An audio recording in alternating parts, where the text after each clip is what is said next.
नमस्कार मित्रांनो, तारिणी मालिकेच्या आजच्या भागात असा काही मोठा खेळ झाला आहे की खांडेकर कुटुंबाचा पाया अक्षरशः हादरून गेला। एका बाजूला केदारवर विश्वास ठेवणारी कौशिकी, दुसऱ्या बाजूला आधी संशय व्यक्त करणारी रेखा आणि तिसऱ्या बाजूला निशी आपल्या युवीला वाचवण्यासाठी पोलीस स्टेशनमध्ये अक्षरशः पाय धरताना आपल्याला दिसणार आहे। पण हे सगळं तर फक्त सुरुवात आहे, कारण शेवटी असा एक प्रसंग घडतो की केदारचं एक उत्तर संपूर्ण खांडेकर कुटुंबावर उलटणार आहे। त्यामुळे आजचा रिव्ह्यू शेवटपर्यंत नक्की पहा। आणि जर तुम्हालाही तारिणी मालिकेचे असे सविस्तर, भावनिक आणि एकही सीन न चुकवता रिव्ह्यू पाहायला आवडत असतील तर आपल्या मराठी मनोरंजन कट्टा चॅनलला आत्ता सबस्क्राईब करा। व्हिडिओ आवडला तर लाईक करा आणि बेल आयकॉन नक्की दाबा। आजच्या भागाची सुरुवात होते कौशिकीपासून। कौशिकी फोनवर अत्यंत गंभीरपणे आपल्या स्टाफशी बोलत असते। तिच्या चेहऱ्यावर प्रचंड तणाव स्पष्ट दिसत असतो, कारण आजच बुलेटिन हे साधंसुधं नसतं। आजचा दिवस खांडेकर कुटुंबासाठी खूप मोठा असतो। कौशिकी स्टाफला स्पष्ट शब्दात सांगते, एक गोष्ट नीट लक्षात ठेव, आजचं हे बुलेटिन प्रत्येकासाठी महत्त्वाचं आहे, पण सर्वात जास्त महत्त्वाचं ते खांडेकर कुटुंबासाठी आहे। त्यामुळे कोणतीही चूक होता कामा नये। इतकंच नाही, ती पुढे म्हणते, आणि केदारला माझ्याकडून ऑल द बेस्ट सांग। असं बोलून कौशिकी फोन ठेवते। पण कौशिकी फोन ठेवते आणि लगेच तिथे रेखा येते। रेखा थोडी संकोचून म्हणते, कौशिकी ताई सॉरी, मी तुम्हाला कामात डिस्टर्ब करतेय, पण मला खूप महत्त्वाचं बोलायचं आहे। कौशिकी शांतपणे म्हणते, नाही नाही बोला। पण पुढच्या क्षणी रेखाच्या चेहऱ्यावरची चिंता स्पष्ट दिसायला लागते। ती म्हणते, तुम्ही खूप मोठी चूक करताय। हे ऐकताच कौशिकी आश्चर्याने त्यांच्याकडे बघते। कौशिकी म्हणते, म्हणजे? रेखा आता थेट मुद्द्यावर येते। ती म्हणते, कौशिकी ताई, आता मला भीती वाटायला लागली आहे। कौशिकी विचारते, कसली भीती? रेखा म्हणते, आधीच आपल्याला तारिणीने तिचे रंग दाखवले, याच्यानंतर आता केदारनेही तेच केलं तर? रेखा पुढे म्हणते, तुम्हीच युवराजची बातमी केदारला करायला दिलीये। आता मात्र कौशिकीच्या चेहऱ्यावर नाराजी दिसायला लागते। पण रेखा थांबत नाही। ती म्हणते, तुमचा हेतू चांगला असेल, पण जर केदारने काही वेगळंच केलं तर? हे ऐकताच कौशिकी ठाम आवाजात उत्तर देते, माझ्या भावावर केदारवर पूर्ण विश्वास आहे। ती पुढे म्हणते, तो असं काहीच करणार नाही। कौशिकीच्या आवाजात तिच्या भावावर असलेला विश्वास स्पष्ट जाणवत असतो। मग ती रेखाला शांतपणे म्हणते, प्लीज मला माझं काम करू द्या। पण जाताना रेखा एक अशी गोष्ट बोलून जाते, जी पुढे खरी ठरणार की काय हे पाहणं खरंच खूप महत्त्वाचं ठरणार आहे। ती म्हणते, देव करो तुमचा विश्वास खरा ठरो, पण जर तसं झालं नाही तर ही चूक तुम्हालाच खूप महागात पडेल। आणि इथेच हा प्रसंग संपतो। यानंतर सीन थेट जातो स्पेशल क्राईम युनिटच्या ऑफिसमध्ये। तारिणी ऑफिसमध्ये प्रवेश करते आणि तिच्या चेहऱ्यावर नेहमीप्रमाणे आत्मविश्वास दिसत असतो। ऑफिसमध्ये कमांडर, कत्री, टेक्नो आणि फातिमा आधीच उपस्थित असतात। सगळे आपापल्या कामात व्यस्त असतात। तारिणी आत येताच सगळे तिच्याकडे रिपोर्ट द्यायला लागतात। पण आज तारिणीच्या डोक्यात एकच गोष्ट सुरू असते, केदारचं लाईव्ह बुलेटिन। ती लगेच टेक्नोकडे वळते आणि म्हणते, टेक्नो MNN कनेक्ट कर, केदार आता लाईव्ह येणार आहे। टेक्नो लगेच उत्तर देतो, हो बॉस, आत्ताच कनेक्ट करतो। आता स्पेशल क्राईम युनिटमधील संपूर्ण टीम टीव्हीकडे लक्ष लावून बसते, कारण आज केदार काय बोलणार यावर अनेक लोकांचं भविष्य अवलंबून असतं। आणि दुसरीकडे सीन थेट जातो पोलीस स्टेशनमध्ये। इथे वातावरण संपूर्ण वेगळंच असतं। निशीच्या डोळ्यात अश्रू असतात, तिच्या चेहऱ्यावर भीती असते आणि तिच्यासोबत असतात डॉक्टर कामत। दोघेही जे मॅडम समोर उभे असतात। निशी हात जोडून म्हणते, मॅडम, माझा युवी निर्दोष आहे। तिच्या आवाजातील तगमग स्पष्ट जाणवत असते। इतक्यात डॉक्टर कामतही पुढे येतात आणि ते म्हणतात, मॅडम, आमचं एकदा ऐका, मी युवराजला लहानपणापासून ओळखतो, तो असं काहीच करू शकत नाही। पण जे मॅडम अजिबात विचलित होत नाहीत। त्या डॉक्टर कामतकडे बघून शांत व कठोर आवाजात म्हणतात, डॉक्टर साहेब, तुम्ही यात पडू नका, हा तुमच्या उपचाराचा विषय नाही। हे ऐकताच निशी पुन्हा बोलायला सुरुवात करते, मॅडम, युवराजने स्वतः सांगितले की त्याने काहीच केलं नाही, तो त्या माणसाला ओळखतही नाही। पण जे मॅडम लगेच तिचं बोलणं थांबवतात। त्या म्हणतात, ए बाई, इतकी वर्ष सर्व्हिस केली आहे मी, माणसाच्या डोळ्यात बघून तो किती पाण्यात आहे हे मला लगेच कळतं. डॉक्टर कामतच्या चेहऱ्याचा रंग चढतो. तरीही ते हार मानत नाही. ते पुन्हा म्हणतात, मॅडम, अनुभव असतो मान्य आहे, पण अनुभव कधी चुकीचाही ठरू शकतो ना. जे जे मॅडम शांत उत्तर देतात, हो, होऊ शकतो. डॉक्टर कामत लगेच म्हणतात, मग यावेळीही तसंच होऊ द्या. क्षणभर शांतता पसरते आणि त्यानंतर जे जे मॅडम निशीकडे बघून एक असा प्रश्न विचारतात ज्यामुळे वातावरण आणखी गंभीर होतं. त्या विचारतात, तुझा देवावर विश्वास आहे का? निशी लगेच म्हणते, हो. मग जे जे मॅडम म्हणतात, मग देवाकडे प्रार्थना कर, कारण डॉक्टर साहेबांचा अंदाज खरा ठरो. आणि पुढच्या क्षणी त्या एक धक्कादायक वाक्य बोलतात, कारण जर माझा अंदाज खरा ठरला तर युवराज खांडेकराला कोणीही वाचू शकत नाही. हे शब्द ऐकताच निशीच्या पायाखालची जमिनीत सरकते. डॉक्टर कामतही पूर्णपणे हदरून जातात. निशी लगेच रडत रडत जे जे मॅडमच्या पायाशी बसते. ती अक्षरशः त्यांच्या पायाला हात लावून म्हणते, मॅडम, असं नका बोलू. माझ्या युवीने काहीच केलं नाही. प्लीज माझ्यावर विश्वास ठेवा. तिचं रडणं पाहून क्षणभर डॉक्टर कामतही हळवे होतात. ते निशीला उभं करत म्हणतात, निशी, स्वतःला सावर. त्या फक्त अंदाज व्यक्त करत आहेत. आपण घाबरून चालणार नाही. पण जे जे मॅडम अजून एक मोठा धक्का देतात. त्या म्हणतात, चला आता एक खेळ खेळूया. इतकं म्हणत त्या 2 बोटं पुढे करतात आणि निशीला म्हणतात, यातलं एक बोट पकड. आणि इथेच आजच्या भागातला पुढचा थरार सुरू होतो.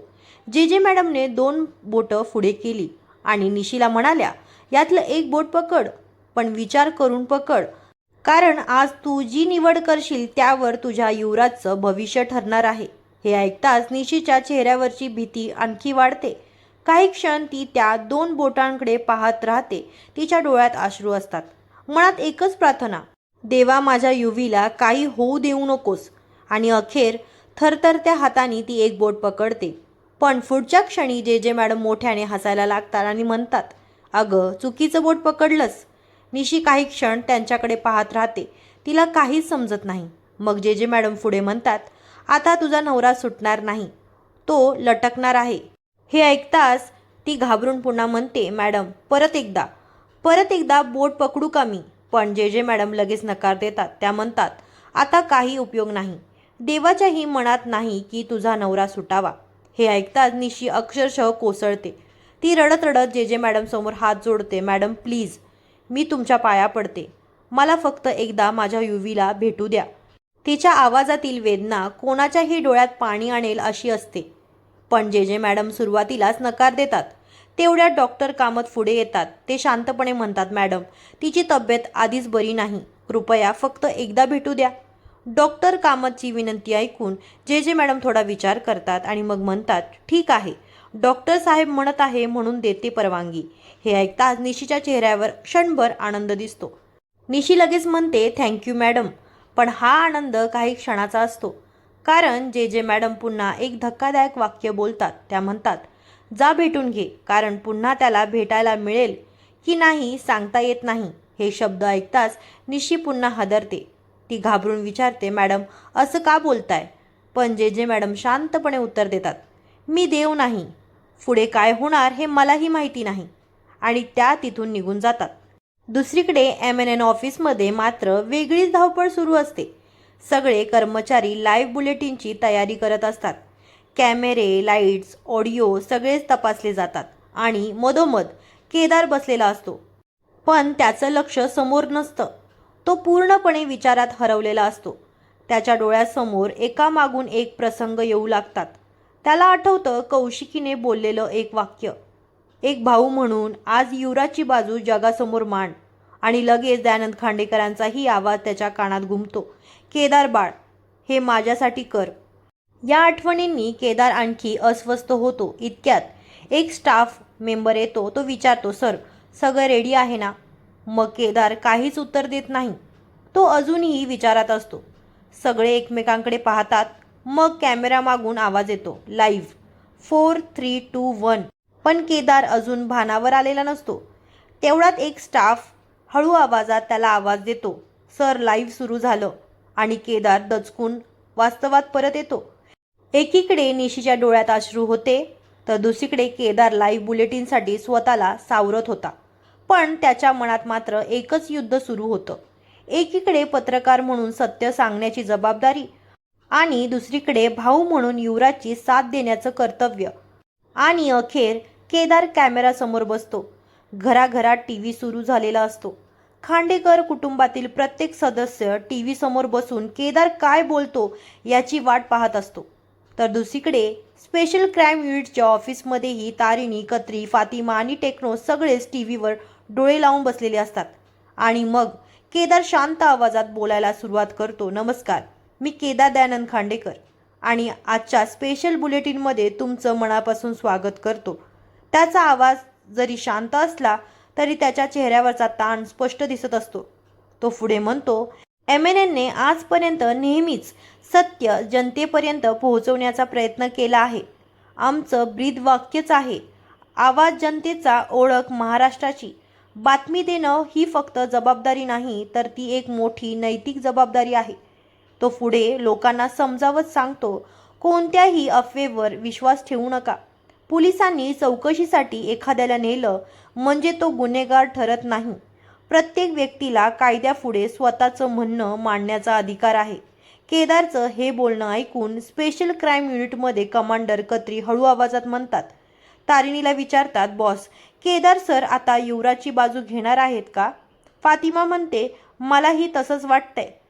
पण तारिणी अतिशय शांतपणे उत्तर देते, आज केदारची खरी परीक्षा आहे. एक मुलगा म्हणून, एक भाऊ म्हणून आणि सर्वात महत्त्वाचं म्हणजे एक पत्रकार म्हणून. दुसरीकडे खांडेकरांच्या घरात मात्र वेगळंच वातावरण असतं. पद्मिनी चिडून म्हणते, हा आपली बाजू मांडायला गेलाय की लोकांच्या मनात अजून प्रश्न निर्माण करायला गेलाय? रेखा ही नाराजीने म्हणते, जावई बापू निर्दोष आहेत, एवढं स्पष्ट सांगायचं ना त्याने, मग एवढा वेळ का लावतोय? हे ऐकून कौशिकी लगेच रेखाला थांबवते. ती ठाम आवाजात म्हणते, एक लक्षात ठेवा, तुम्ही माझ्या भावाबद्दल बोलत आहात आणि माझ्या भावावर पूर्ण विश्वास आहे. कौशिकीचा आत्मविश्वास अजूनही तसाच असतो. पुन्हा सीन MNN स्टुडिओमध्ये येतो. केदार पुढे बोलत असतो, आज सगळीकडे एकच चर्चा आहे, युवराज खांडेकर याची. पण फक्त चौकशी सुरू आहे म्हणून कोणालाही गुन्हेगार ठरवणं चुकीचं आहे. तो पुढे म्हणतो, आपल्या देशात कायदा सांगतो 100 दोषी सुटले तरी चालतील, पण एका निरपराध व्यक्तीला शिक्षा होता कामा नये. हे ऐकताच दयानंद खांडेकर अभिमानाने म्हणतात, बघितलं ना, हा माझा मुलगा आहे. मला माहिती होतं तो योग्य तेच बोलेल. घरात काही क्षणासाठी समाधानाचं वातावरण तयार होतं. पण हे समाधान फार वेळ टिकत नाही. कारण ज्या क्षणी केदार पुढचं वाक्य बोलण्यासाठी तोंड उघडतो त्या क्षणी स्टुडिओचं दार उघडतं आणि टाळ्या वाजवत चेहऱ्यावरती मिश्किल हास्य घेऊन बापूराव जामखंडे आत प्रवेश करतात. क्षणभर संपूर्ण स्टुडिओमध्ये शांतता पसरते. स्टाफच्या चेहऱ्यावर धक्का स्पष्ट दिसतो. केदारही आश्चर्याने त्यांच्या दिशेने पाहत राहतो. टीव्ही समोर बसलेले खांडेकर कुटुंबातील सदस्यही अवाक होतात. पद्मिनी घाबरून म्हणते, अरे हा इथे का आलाय? दयानंद खांडेकरही चकित होतात. हे तर लाईव्ह सुरू आहे, मग हा मध्येच आत कसा आला? दुसरीकडे स्पेशल क्राईम युनिटमध्येही टेक्नोही आश्चर्याने म्हणतो, बॉस, हा जामखंडे स्टुडिओमध्ये कसा पोहोचला? तारिणीच्या चेहऱ्यावरती गंभीर भाव येतात. तिला लगेच समजतं, हा इथे बातमी पाहायला आलेला नाही, बदला घ्यायला आला आहे. आणि मित्रांनो, इथेच पुढे सुरू होतो असा मानसिक खेळ, ज्यामुळे केदार एकटा पडणार आहे आणि बापूराव जामखंडे त्याच्यावर प्रश्नांचा असा मारा करणार आहेत, ज्यामुळे पुढच्या काही मिनिटात संपूर्ण खांडेकर कुटुंब हादरून जाणार आहे. लाईव्ह बुलेटिन अगदी रंगात आलेलं असतानाच बापूराव जामखंडे स्टुडिओमध्ये येतात आणि एका क्षणात सगळं चित्र बदलून जातं. केदार काही क्षण त्याच्याकडे पाहतच राहतो. त्याला कळतच नाही की हा माणूस इतक्या कटेकोट सुरक्षेमधून थेट लाईव्ह स्टुडिओमध्ये कसा पोहोचला. जामखंडे मात्र चेहऱ्यावर मोठं हास्य ठेवून केदार जवळ येतात आणि म्हणतात, आहो, एवढी रिस्पेक्ट देण्याची काही गरज नाही. बसा बसा. आज मी तुमचा पाहुणा नाही, आज मी जनतेचा प्रतिनिधी म्हणून आलो आहे. केदार शांतपणे त्यांना समजवण्याचा प्रयत्न करतो, सर, सध्या लाईव्ह बुलेटिन सुरू आहे, आपण थोड्या वेळाने बोलूया. पण जामखंडे लगेच त्याचं बोलणं तोडतात. लाईव्ह सुरू आहे ना, मग अजून चांगलंच झालं. लोकांसमोर बोलूया, जनतेलाही खरं काय ते कळू द्या. हे ऐकताच स्टुडिओमध्ये उपस्थित सगळे कर्मचारी एकमेकांकडे पाहू लागतात. कोणालाच पुढे काय होणार आहे याचा अंदाज येत नसतो. दुसरीकडे खांडेकरांच्या घरातही सगळ्यांच्या चेहऱ्यावर चिंता दिसू लागते. दयानंद खांडेकर कौशिकीकडे पाहत विचारतात, हे काय चाललंय? हा आत कसा आला? कौशिकी लगेच ऑफिसमध्ये फोन लावते. फोन उचलताच ती रागाने विचारते, श्वेता, हा जामखंडे आत कसा आला? सिक्युरिटी काय करत होती? श्वेता घाबरलेल्या आवाजात उत्तर देते, मॅडम, आम्हालाही काही समजलं नाही. तो थेट स्टुडिओच्या आत आला. कौशिकी स्वतःला सावरत म्हणते, एक काम कर, केदारच्या जवळ राहा. त्याला सांग शांत राहा, कोणत्याही परिस्थितीत घाबरायचं नाही आणि मला प्रत्येक अपडेट देत जा. तिकडे जामखंडे केदारला खुर्चीवर बसायला सांगतात. या, आज आपण दोघीही बसून गप्पा मारूया. लोकशाही आहे ना, समानता असली पाहिजे. केदार काहीच बोलत नाही, पण त्याच्या चेहऱ्यावरचा ताण आता स्पष्ट दिसू लागतो. जामखंडे स्टाफला म्हणतात, कोणी पाणी द्या बरं, आणि टॉवेल असेल तर तोही आणा. केदार सरांना खूप घाम आलाय. हे बोलताना ते मुद्दाम हसायला लागतात. त्यांचा उद्देश स्पष्ट असतो, केदारचं मानसिक संतुलन बिघडवणं. यानंतर जामखंडे कॅमेऱ्याकडे पाहत म्हणतात, चला आता खरी मुलाखत सुरू करूया. आजचे प्रश्न माझे नाहीत, जनतेचे आहेत. आणि पहिलाच प्रश्न ते केदारला फेकतात, तुमच्या भावाला पोलीस का घेऊन गेले? केदार स्वतःला सावरत उत्तर देतो, ते चौकशीसाठी घेऊन गेले आहेत. जामखंडे लगेच हसतात. तुम्ही नीट ऐकलं नाही का? मी विचारलं का घेऊन गेले? केदार काही क्षण शांत राहतो. आता त्याच्या कपाळावरचा घाम आणखी वाढलेला असतो. जामखंडे पुन्हा बोलायला सुरुवात करतात, आमच्या सूत्रांकडून अशी माहिती मिळाली आहे की युवराजचे गुलाबसोबत संबंध होते. हे वाक्य ऐकताच केदारच्या चेहऱ्याचा रंग पूर्णपणे बदलतो. त्याला काय बोलावं हेच सुचत नाही. तरीही तो म्हणतो, पोलीस तपास करत आहे, सत्य समोर येईल. पण जामखंडे लगेच टोमणा मारतात, ही उत्तरं नेत्यांसारखी झाली. लोकांना गोल गोल उत्तर नकोत, त्यांना सत्य हवं आहे. आणि मग सुरू होतो प्रश्नांचा अक्षरशः भडीमार. युवराज गुलाबला ओळखत होता का? दोघांचे संबंध होते का? घरात कोणाला याची माहिती होती का? युवराज निर्दोष आहे का? स्टुडिओमध्ये पूर्ण शांतता पसरते. केदार गप्प बसलेला असतो. दुसरीकडे खांडेकरांच्या घरात रेखा टीव्हीकडे पाहत म्हणते, हा बोलत का नाही? आता तरी जावई बापूंना निर्दोष म्हणा. पद्मिनीच्या डोळ्यात ही चिंता स्पष्ट दिसत असते. जामखंडे पुन्हा ओरडून विचारतात, केदार खांडेकर, उत्तर द्या.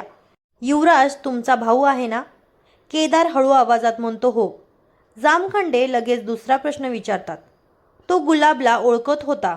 केदार पुन्हा म्हणतो, हो. आणि मग सगळ्यात धक्कादायक प्रश्न, युवराज आणि गुलाबचे संबंध होते का? स्टुडिओमध्ये काही क्षण संपूर्ण शांतता पसरते. केदार डोळे बंद करतो, एक खोल श्वास घेतो आणि अत्यंत जड अंतकरणाने तो फक्त 2 शब्द बोलतो, हो, संबंध होते. हे शब्द कानावर पडताच खांडेकरांच्या घरात अक्षरशः सन्नाटा पसरतो. दयानंद खांडेकर स्तब्ध होऊन टीव्हीकडे पाहत राहतात. पद्मिनीच्या चेहऱ्यावरचा धक्का स्पष्ट दिसतो. रेखा काही क्षण काहीच बोलू शकत नाही. दुसरीकडे स्पेशल क्राईम युनिटमध्येही तारिणी आणि तिची संपूर्ण टीम आश्चर्यचकित होते आणि जामखंडे त्यांच्या चेहऱ्यावर विजयी हास्य पसरतं. कारण त्यांना हवं होतं ते उत्तर अखेर केदारच्या तोंडून बाहेर आलं होतं. आणि आजचा भाग इथेच संपतो. मित्रांनो, उद्याचा भाग तर आजपेक्षाही जास्त स्फोटक असणार आहे. केदारने लाईव्ह टीव्हीवर हो, युवराजचे आणि गुलाबचे संबंध होते असं म्हटल्यामुळे संपूर्ण खांडेकर कुटुंब संतापलेलं दिसणार आहे. सगळ्यात आधी पद्मिनीचा राग अनावर होणार आहे. ती दयानंद खांडेकर आणि कौशिकीवर जोरदार संताप व्यक्त करणार आहे. तारिणीने आधीच माझ्या मुलाच्या विरोधात स्टेटमेंट दिलं, कारण तिच्या मनात आधीपासूनच युवराजबद्दल राग होता. पण आता केदारने ते संपूर्ण महाराष्ट्रासमोर ओरडून सांगितलं की माझ्या मुलाचा आणि गुलाबचा संबंध होता. तुम्हीच त्यांच्यावर विश्वास ठेवला आणि आज त्यानेच आपल्या घराची आबरू रस्त्यावर आणली. दुसरीकडे स्पेशल क्राईम युनिटमध्ये तारिणी आपल्या टीमला म्हणताना दिसणार आहे. कौशिकी ताई आणि बाबांनी केदारवर खूप मोठी जबाबदारी टाकली होती, पण आज जे घडलं त्यानंतर घरातले सगळेच त्यांच्यावर नाराज होणार आहेत आणि त्याचवेळी कौशिकीचा संतापही शिंगेला पोचलेला दिसणार आहे. ती केदारला फोन करून संतापाने म्हणणार, काय केलंस तू केदार? तू आत्ताच्या आत्ता घरी ये आणि लक्षात ठेव, आज घरातल्या प्रत्येक प्रश्नांचं उत्तर तुलाच द्यायचं आहे. हे ऐकून केदार पूर्णपणे खचलेल्या आवाजात फक्त एकच शब्द बोलतो, हो ताई. आणि त्याच्या चेहऱ्यावर स्पष्ट दिसत असतं की त्याला स्वतःलाही समजत नाही त्याच्याकडून नेमकं काय घडलं. तर मित्रांनो, उद्याच्या भागात केदारला स्वतःच्या कुटुंबाच्या रोषाला सामोरं जावं लागणार आहे. कौशिकी त्याची बाजू ऐकून घेईल का, की घरात त्याच्यावर आरोपांची सरबत्ती होणार? हे पाहणं खूपच उत्सुकतेचं ठरणार आहे. तर तुम्हाला काय वाटतं, केदारने पत्रकार म्हणून योग्य केलं की भाऊ म्हणून चूक केली? तुमचं मत कमेंटमध्ये नक्की सांगा आणि अशाच सविस्तर तारिणी रिव्ह्यूसाठी आपल्या मराठी मनोरंजन कट्टा चॅनलला सबस्क्राईब करा. व्हिडिओ आवडला तर लाईक करा आणि बेल आयकॉन नक्की दाबा. पुन्हा भेटूया पुढच्या व्हिडिओमध्ये. धन्यवाद.